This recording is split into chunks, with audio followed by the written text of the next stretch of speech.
this is a design for the 3D bracelet jig that is a cuff bracelet. Use 4 of the pegs, start on the 3rd row down from the top, and then down 1 more and to the right with the next peg. And for most wrists, count over, starting with this one, 1, 2, 3, 4, 5, and place another peg here, and then 1 in to the left, place this. What we're going to use this for is to be able to curve the wire. Now I'm going to use, because it's a cuff bracelet, I want to use a wire that has a little bit more tensile strength, and that would be the Beadalon German style wire, and we're going to use 14 gauge.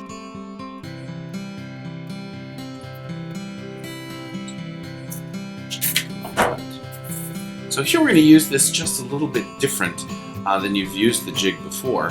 We're going to kind of bend this up, and if you get a little too far, like I have a little too far on the left side, you can just roll this over so that it's about equal, and then go up here, ensure it's square, and then you're going to bend this, flip this over, bend this straight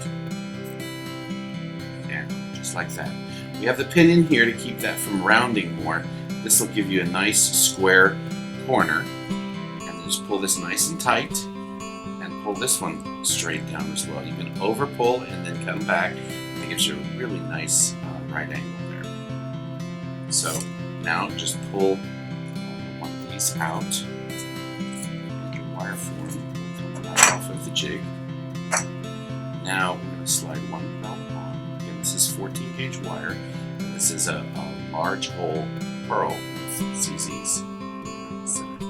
So now we're just going to hold your index finger here, your thumb here, and your middle finger there on the bead. We're just going to bend that straight like that.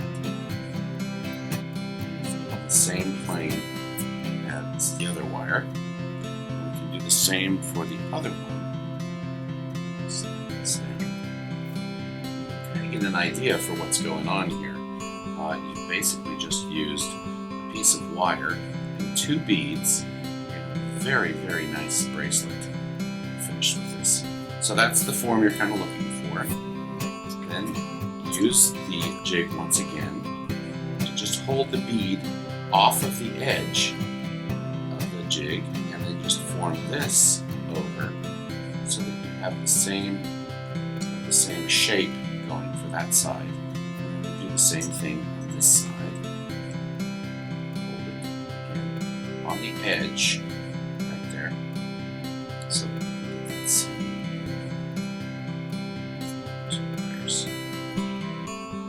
Then open this up and get these side by side to where it's just the right length. Putting these 2 wires together. So right there. Pulling all the wires. So that hopefully it's just about in the right place.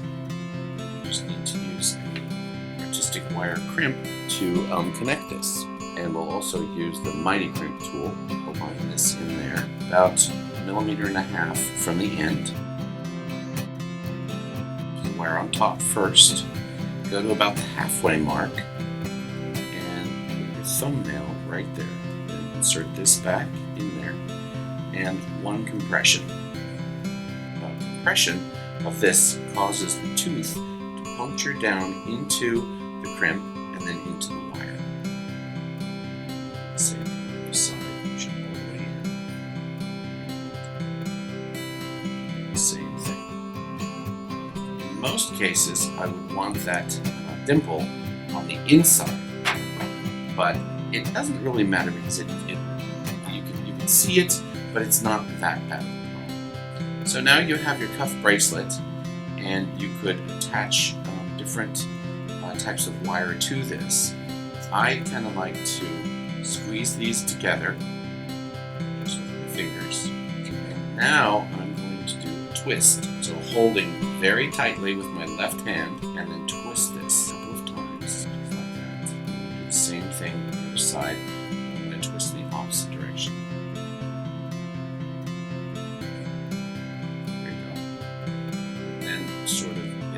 down, start bending it down into a cuff form while trying to keep the general shape.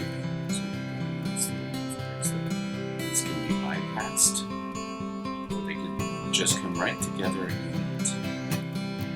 There's a cuff bracelet using some very interesting beads, two of them. A little bit of 14 gauge German style